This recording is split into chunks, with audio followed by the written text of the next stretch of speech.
What is matter? Anything that occupies space or have sense of organ is known as matter.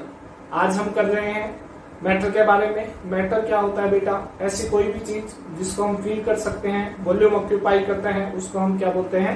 Matter बोलते हैं।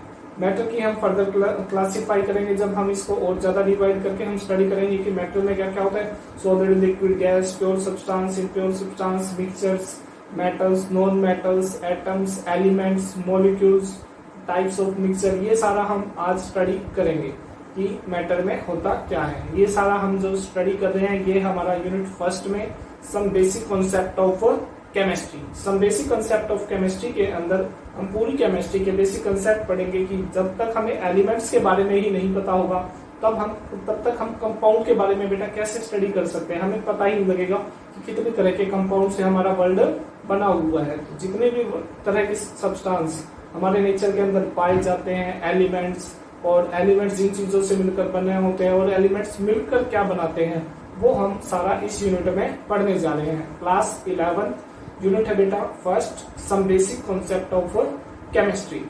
ध्यान रखना, chemistry के लिए कई बच्चे ये करते हैं कि रट्टा मारना ही है, क्रैमिंग करना है, बातों में ना है किसी के भी। बेटा ये बहुत ज्यादा इंटरेस्टिंग सब्जेक्ट है। इस सब्जेक्ट की खास बात क्या है कि आप फील कर सकते हो इसके अंदर कितने तरह का चेंज आता है। अगर आप इस तरह से केमिस्ट्री पढ़ने लग जाओगे, yes it is very interesting subject. बहुत ज्यादा इंटरेस्टिंग सब्जेक्ट है और बहुत ज्यादा वाइड सब्जेक्ट है। केवल ये नहीं है कि कुछ पन्नों की बुक हमने पढ़ी और उसको रटा और बन गए केमिस्ट्री के टीचर या हम बन गए मास्टर ऑफ केमिस्ट्री।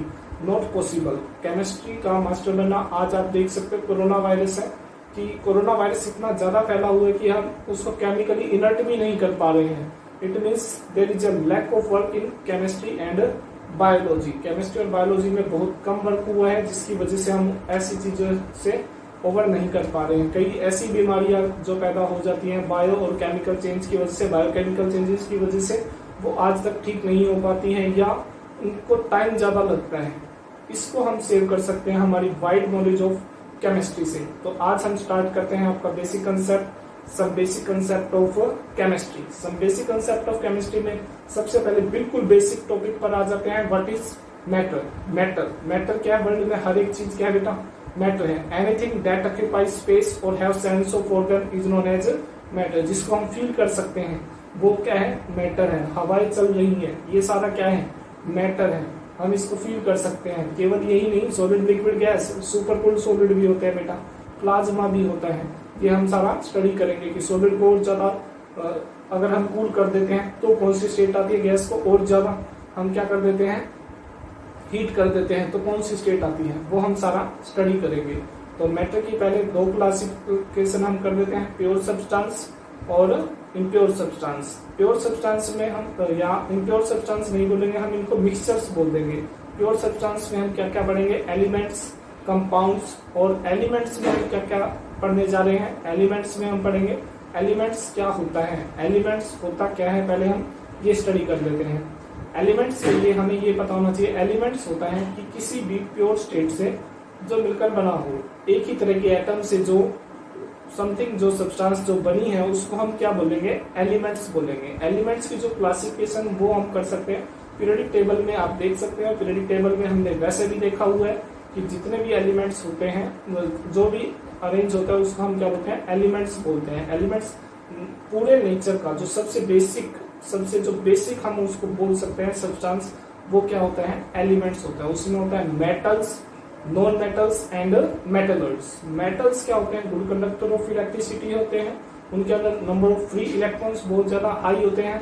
तो इस तरह की जो प्रॉपर्टीज रखते हैं उसको हम क्या बोलते हैं? मेटल्स बोलते हैं। कॉपर मेटल है, आयरन मेटल है, सिल्वर मेटल है। तो नेचर के अंदर जब हमने देखा there are different types of properties in different types of materials. Some of them are classified into metals and some of them are classified into non-metals.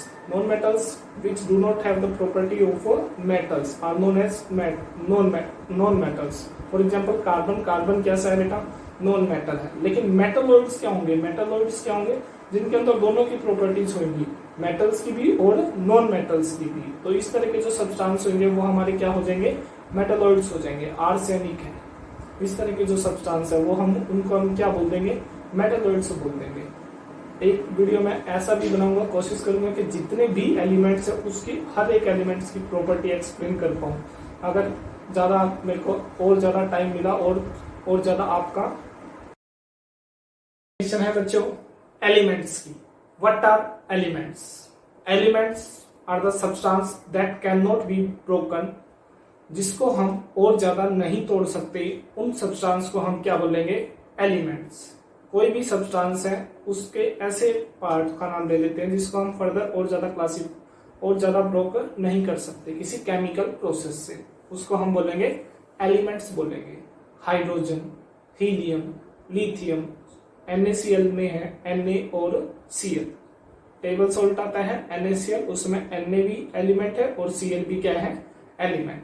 Next आ जाते हैं फिर हम कंपाउंड पे। What are compound? Compound are the combination of different elements. जो अलग अलग elements है जब वो कंबाइन करते हैं उनसे क्या बनता है? कंपाउंड बनता है। अब आ जाते हैं आगे कंपाउंड के टाइप। कंपाउंड के बहुत सारे टाइप है, प्योर में भी आएगा, इम्प्योर में भी आएगा। हम कर देते हैं ऑर्गेनिक कंपाउंड और inorganic compound. Organic compounds are the substance which are extracted from living beings, जो किसी जिंदा चीजों से, जिंदा ऐसा नहीं कि कोई लिविंग ही है अभी सर्वाइव कर रहा है, कभी ना कभी वो सर्वाइव कर रहा था, कभी ना कभी वो उसके अंदर लाइफ थी, तो उनसे जो चीजें निकाली गई हैं उनको हम बोलते हैं ऑर्गेनिक कंपाउंड। ऐसे सब्सटेंस जो कि लिविंग बीइंग से एक्सट्रैक्ट किए गए हैं। और इनऑर्गेनिक कंपाउंड क्या हो जाएंगे? जो कि नॉन लिविंग बीइंग से एक्सट्रैक्ट किए गए हैं, उनको हम बोलेंगे इनऑर्गेनिक कंपाउंड। इसी तरह से हम एलिमेंट्स को भी क्लासिफाई कर सकते हैं। एलिमेंट्स की क्लासिफिकेशन में हम करेंगे metals, non metals and metalloids, जिसका जिक्र मैंने पहले भी किया था। ओके, अब बढ़ते हैं बच्चों मिक्सचर की तरफ। What is mixture? मिक्सचर क्या होता है कि जब डिफरेंट कंपाउंड एक दूसरे से कंबाइन कर जाते हैं या डिफरेंट एलिमेंट कुछ इस तरह से कंबाइन किए हैं कि वो अपनी आइडेंटिटी को लूज नहीं कर रहे हैं, वो पता लग जाता है कि वो अभी भी उसी आइडेंटिटी में है, तो ऐसे सब्सटेंसेस को हम क्या बोलते हैं? मिक्सचर्स बोलते हैं। There are two different types, homogeneous mixture and heterogeneous mixture. Homogeneous mixture में क्या होता है? सेम ही तरह के कंपाउंड, सेम ही तरह के एलिमेंट्स एक दूसरे से कंबाइन करेंगे, प्रॉपर्ली मिक्स होएगा, पता भी नहीं लगेगा। और हेट्रोजेनियस में क्या होता है? डिफरेंट तरह का होगा, बिल्कुल ही डिफरेंट तरह का होगा, उसका क्या होगा? हेट्रोजेनियस। एग्जांपल आप देख सकते हो। नेक्स्ट अब हम कर रहे हैं बच्चों difference between solid, liquid and gases. Solids are the substance in which all particles are closely bound to each other, जिसके अंदर सारे के सारे पार्टिकल्स बिल्कुल क्लोजली बाउंड होंगे, उसको हम क्या बोलेंगे? सॉलिड। और जिसके अंदर पार्टिकल्स के बीच इतना ज्यादा बाउंडेशन नहीं होगा जितना कि सॉलिड्स के अंदर होता है, कुछ समवट हम बोल सकते हैं फ्री हो गए, तो उसको क्या बोलेंगे? लिक्विड। और जिसमें बहुत ज्यादा फ्री हो पार्टिकल्स उसको हम क्या बोलेंगे? गैसेस। सॉलिड क्या कर सकते हैं? वो फ्लो नहीं कर सकते, लिक्विड भी फ्लो कर सकता है और गैस भी क्या कर सकता है? फ्लो कर सकता है। गैस कैसा होता है? कंप्रेसिबल होता है। गैस को अगर हम कंप्रेस करेंगे तो लिक्विड में कन्वर्ट हो जाता है, और लिक्विड के ऊपर अगर हम और ज्यादा प्रेशर लगाते हैं तो वो किस में कन्वर्ट हो जाता है? सॉलिड में। और सॉलिड को हीट करते हैं तो लिक्विड में कन्वर्ट हो जाता है, लिक्विड को हीट करते हैं तो गैस में कन्वर्ट हो जाता है। तो these are the difference between solid, liquid and gases. वैसे और भी बहुत ज्यादा इसको हम और ज्यादा स्टडी कर सकते हैं, लेकिन ये बेटा आपने जूनियर क्लासेस में स्टडी कर रखा है। अब हम करते हैं हमारे नेक्स्ट टॉपिक पे, व्हाट इज मेजरमेंट। मेजरमेंट हमने जैसे कि फिजिक्स में भी कर रखा है, comparison of unknown quantity with non quantity. जैसे कि हमने फिजिक्स में किया था, उसमें भी हमने क्या किया था? कोई अननोन थिंग ले लिया था, हमने अननोन लेंथ ले ली, उसको हम कंपेयर कर रहे हैं मीटर में, सेंटीमीटर में, तो इसको हम क्या बोलेंगे? मेजरमेंट बोलेंगे। Comparison of one quantity with another quantity. Suppose करो मेरे को मेरा वेट मेजर करना है, वेट मेजर करना है तो पहले एक यूनिट सिलेक्ट करेंगे और उस यूनिट को कुछ नंबर से मल्टीप्लाई करेंगे। वो नंबर कहाँ से आएगा? वो डिवाइस देगी कि इतने टाइम्स इस यूनिट से मल्टीप्लाई करोगे तो गिवन क्वांटिटी आपकी आ जाएगी। सपोज करो 80 है तो 80 हो जाएगा नंबर, और केजी है तो केजी क्या हो जाएगी? यूनिट हो जाएगी। KG weight, kilogram weight, not KG. अब हम करते हैं आगे different measurement scales. There are 3 different measurement scales for temperature. Temperature के मेजरमेंट के लिए 3 डिफरेंट स्केल है। वैसे तो और भी ज्यादा हम स्टडी कर सकते हैं, लेकिन अभी हम इतना ही करेंगे, क्योंकि और ज्यादा हर एक टॉपिक में और ज्यादा डिटेल में जाना चाह रहे हैं तो आप कमेंट में लिख दें कि सर इसके बारे में और ज्यादा डिटेल हो, तब नेक्स्ट वीडियो में हम उसको और एक्सप्लेन कर देंगे, या कमेंट में ही मैं आपको उसी का आंसर दे दूंगा। सबसे पहले हम करने जा रहे हैं तेरा different scales in temperature. Temperature की 3 मेजरमेंट स्केल हम जो करने जा रहे हैं वो है बेटा डिग्री सेल्सियस, केल्विन और फारेनहाइट। अब ये स्केल्स कैसे यूज होती हैं? ये होती है वाटर के फ्रीजिंग पॉइंट पे और वाटर के बॉइलिंग पॉइंट पे। फ्रीजिंग पॉइंट कितना है वाटर का और कौन सा बॉइलिंग पॉइंट है? तो फ्रीजिंग पॉइंट है, अगर डिग्री सेल्सियस में लेते हैं तो 0 डिग्री सेल्सियस ले लेते हैं, और 100 डिग्री सेल्सियस हो जाता है उसका बॉइलिंग पॉइंट। 0 डिग्री सेल्सियस उसका है फ्रीजिंग पॉइंट, 100 डिग्री सेल्सियस है उसका बॉइलिंग पॉइंट। नेक्स्ट ऐसे ही अगर हम केल्विन में लेंगे तो केल्विन में कितना आएगा इसका 273 केल्विन एंड 373 केल्विन। 273 केल्विन तो है जिसके ऊपर वो क्या कर रहा है, वाटर हमारा फ्रीज कर रहा है, और 373 कितना है हमारा जिसके ऊपर वो क्या कर रहा है बेटा, बॉइल कर रहा है। ऐसे ही अगर हम उसको लेंगे फारेनहाइट में तो ये हो जाएगा हमारा 32 डिग्री फारेनहाइट और 212 डिग्री फारेनहाइट। और अब इन तीनों में रिलेशन कैसे करेंगे, कैसे सी को हम के में कन्वर्ट करें और के को एफ में, फारेनहाइट को सेल्सियस में, सेल्सियस को केल्विन में, किस तरह से कन्वर्ट कर रहे हैं वो देखेंगे। उसके लिए हमारा एक फॉर्मूला बनता है जो कि क्या होगा कि जो भी हमने रिलेशन निकालना है, सपोज करो हमने के और सी में निकालना है या के और एफ में निकालना है, तो क्या लिख लेंगे, जो हमारा सी है सी माइनस लिस्ट, सबसे नीचे वाला कितना है 0 अपॉन में दोनों का डिफरेंस 100 माइनस 0। और फिर ऐसे ही अगर हमने के में भी निकालना है तो हम के में भी निकाल सकते हैं। के में कैसे निकालेंगे, के माइनस लिस्ट, लिस्ट कितना है 273 अपॉन में difference 373 upon 373 minus 273 is equal to किसके इक्वल आ जाएगा, ऐसे फारेनहाइट के इक्वल लेना है तो फारेनहाइट में आ जाएगा एफ माइनस 32 अपॉन में 212 माइनस 32। इस तरह से हम एफ सी और के को सोल्व कर सकते हैं। Significant figures, what are significant figures? Significant figures क्या है, नाम से ही पता लग जाता है कि जिन फिगर्स की खुद की सिग्निफिकेंस है। ये टॉपिक फिजिक्स में भी है हमारा, यूनिट फर्स्ट में और केमिस्ट्री में भी है। तो सिग्निफिकेंट फिगर्स कहाँ यूज होंगी, जहां जहां हम मेजरमेंट करेंगे। अब जब भी हम न्यूमेरिकल्स प्रॉब्लम वगैरह सोल्व करेंगे तो उसमें भी यूज होंगी, कहां तक हमने आंसर को रिप्रेजेंट करना है और कहां आंसर तक किस वे से रिप्रेजेंट करना है, वो हमें पता लगेगा सिग्निफिकेंट फिगर से। सिग्निफिकेंट फिगर्स होती क्या है, पहले ये स्टडी कर लेते हैं। सिग्निफिकेंट फिगर्स के रूल है कि किन डिजिट्स को इंपॉर्टेंस देनी है और किन को नहीं देनी। All non zero digits are significant figures, जितनी भी नॉन जीरो डिजिट है वो सारी क्या होंगी, सिग्निफिकेंट फिगर होंगी, जिसके अंदर जीरो नहीं है। दूसरा, all zero in the right side of non-zero decimal digit are significant figure, and all zero in the left side of non-zero decimal digit are not significant figures. ये rule है, all zero in between non-zero digit are also significant figure। जितनी भी zero right side में होंगी, decimal के भी है और राइट साइड में भी है तो सिग्निफिकेंट फिगर होगी, लेफ्ट साइड में है तो उसको हम सिग्निफिकेंट फिगर नहीं मानेंगे। अब इसमें ये मत पूछना बेटा कि आपका राइट या मेरा राइट, इनमें से कुछ ऐसा कोई डाउट नहीं होना चाहिए, आप बुक से आसानी से प्रैक्टिस कर सकते हो। और जो 10 की पावर्स में होंगी उसमें भी सिग्निफिकेंट फिगर नहीं होगा, जो जीरो दो नॉन जीरो के बीच में आएगी वो भी सिग्निफिकेंट फिगर होंगी, क्योंकि इधर भी नॉन जीरो इधर भी नॉन जीरो, बीच में क्या है जीरो है। इसकी आप कुछ प्रैक्टिस कर सकते हो। उसके बाद हम बढ़ते हैं कि सिग्निफिकेंट फिगर्स, जैसे एग्जांपल ले लेते हैं पाई। पाई होता है 22/7। इसमें अगर हमने निकाली है सिग्निफिकेंट फिगर्स तो कितनी आएगी, जब हम इसको सोल्व करते जाएंगे तो ये आएगा 3.141414 सो ऑन। तो इसके अंदर बेटा कितनी हो जाएगी सिग्निफिकेंट फिगर्स, इसके अंदर हो जाएगी इनफाइनाइट सिग्निफिकेंट फिगर्स, क्योंकि ये कंटिन्यूअसली चलता ही जा रहे हैं। तो इसमें कितना हो जाएगा इनफाइनाइट सिग्निफिकेंट फिगर्स। इस तरह से आप सोल्व कर सकते हो। फिर हम पढ़ेंगे rounding off. What is rounding off, ये भी फिजिक्स में भी यूज होगा ये वाला टॉपिक और केमिस्ट्री में भी यूज होगा। राउंडिंग ऑफ क्या होता है, कोई भी कैलकुलेशन कर रहे हैं, हमें ओनली 3 सिग्निफिकेंट फिगर चाहिए लेकिन आ रही है 5। अब 3 तक कैसे लेके आएंगे, जिस डिजिट को हम रिप्लेस कर रहे हैं, जिसको हम रिप्लेस कर रहे हैं वो 5 से ग्रेटर देन है या 5 से लेस देन है। 5 से ग्रेटर देन है तो 1 ऐड करके जाएगी, 5 से लेस देन है तो ऐड नहीं करें। ध्यान दीजिए 5 से ग्रेटर देन है, ज्यादा है तो पिछली जिसमें जा रही है उसमें ऐड होके जाएगी, और 5 से लेस देन है तो ऐड नहीं होगी। अगर 5 है, 5 जा रहा है, अब क्या होगा, उससे पहले वाला अगर ओड है तो 1 ऐड कर देंगे, अगर ओड नहीं है, इवन है तो नहीं करेंगे। ये हमारे रूल्स है राउंडिंग ऑफ के।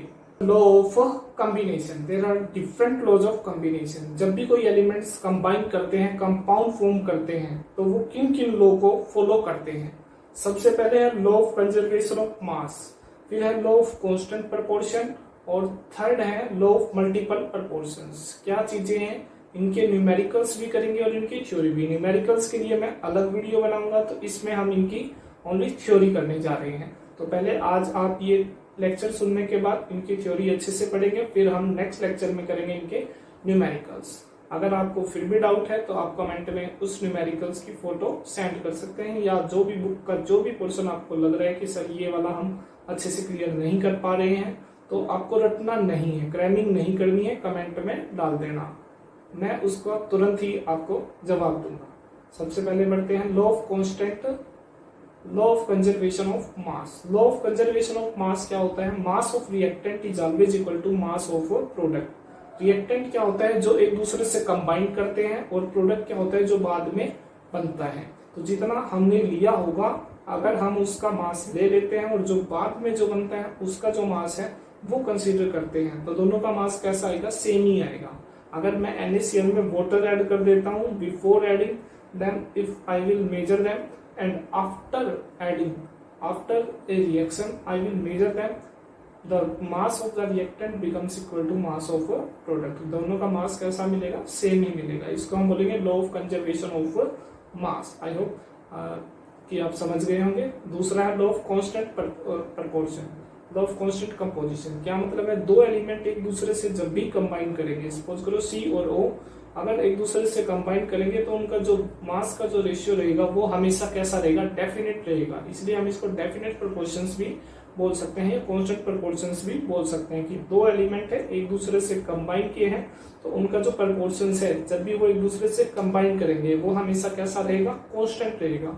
इसको हम बोलेंगे कांस्टेंट प्रोपोर्शंस। और थर्ड है law of multiple proportion, when one element combines with different, when one element combines with another element and form different compounds, then the ratio of, अगर एक का मास फिक्स कर दिया जाए तो बाकियों का जो रेशियो आएगा वो कैसा आएगा, एक होल नंबर रेशियो आएगा। सपोज कर लेते हैं नाइट्रोजन हाइड्रोजन के साथ अलग अलग तरह के कंपाउंड बना रहे हैं, या नाइट्रोजन क्या कर रहे हैं, किसी और एलिमेंट के साथ अलग अलग तरह के कंपाउंड बना रहे हैं। तो आप क्या करें, हर एक कंपाउंड में एक का नाइट्रोजन का ले लेते हैं हम, वो कैसा ले लेते हैं, मास ले लेते हैं कांस्टेंट, और फिर क्या करते हैं, एटॉमिक मास ले लेते हैं कांस्टेंट, और फिर बाकियों का जो रेशियो लोगे वो हमेशा कैसा मिलेगा, होल नंबर रेशियो। इसको हम बोलते हैं लॉ ऑफ मल्टीपल प्रोपोर्शन। उसके बाद हम करने जा रहे हैं मोल कंसेप्ट। मोल कंसेप्ट क्या होता है, सबसे इंपॉर्टेंट टॉपिक है इस यूनिट का।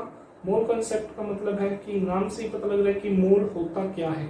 जैसे कि एक दर्जन कॉपियों का मतलब होता है 12 कॉपियां। एक दर्जन कॉपियों का मतलब कितना होता है, 12 कॉपियां। एक दर्जन अगर मैं बोलता हूँ बेटा ऑरेंज का क्या होगा, एक दर्जन संतरे हैं तो कितने होंगे, आपका आंसर एक ही होगा, सर 12। अगर मैं बोलता हूँ एक दर्जन कॉपियाज हैं, कॉपी है तुम्हारे पास, अब क्या होगा, इसमें कितनी कॉपी होंगी, आपका आंसर एक ही होगा, सर 12। इसी तरह से बेटा जब भी मैं तुमसे पूछूं कि बेटा वन मोल में क्या होगा, 1 मोल ऑफ एटम है तो कितने एटम होंगे, या 1 मोल ऑफ मॉलिक्यूल है तो कितने मॉलिक्यूल होंगे, आपका आंसर एक ही आना चाहिए, एवोगैड्रो नंबर 6.022 इंटू 10⁻23। एक मोल ऑफ एटम के अंदर इतने एटम्स होते हैं, और एक मोल ऑफ मॉलिक्यूल्स में भी इतना ही होगा। इसको हम बोलेंगे मोल कंसेप्ट। एक्चुअली है क्या, मेन कंसेप्ट है ग्राम और एटॉमिक मास यूनिट का, उसको हम लेटर डिस्कस करेंगे। तो पहले आ जाते हैं इस पे। इसके लिए आप याद रखिए कि किसी का जो भी एटॉमिक वेट होगा वो 1 मोल होता है, और उसमें नंबर कितना होगा, एवोगैड्रो नंबर होगा।